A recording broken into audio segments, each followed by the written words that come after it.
csak kivételesen a hazai csapat a pályára. Nagy tapsot kérjük szépen a Fehérvár Forestnek!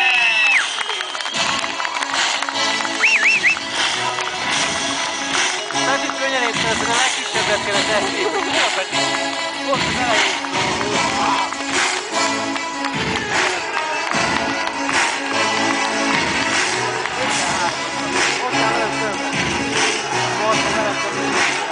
Narancsárga fűszakban mi? Ja.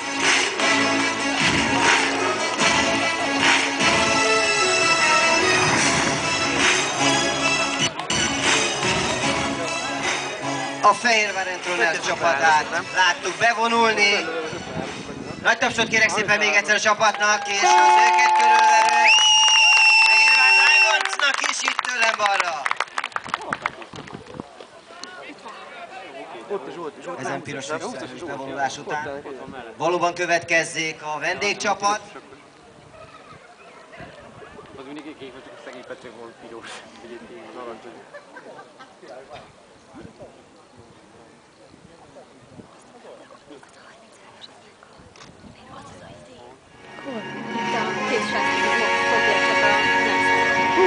Nem hiszem, hogy meghalt.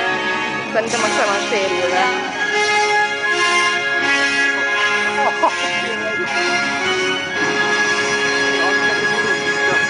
Az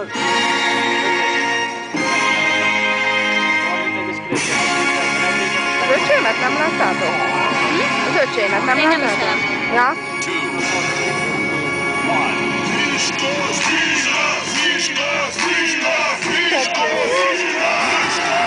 A pályán a vendégcsapat, a Miskolc Steelers, kérem folyjuk őket tapsal!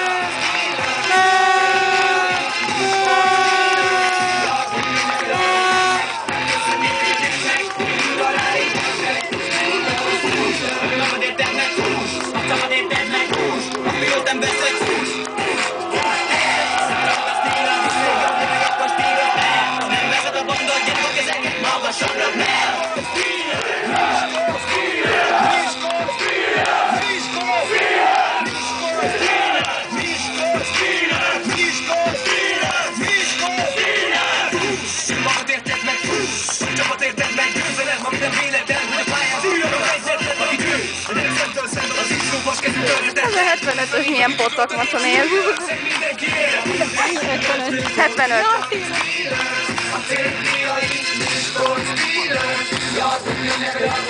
De itt is a 97-es.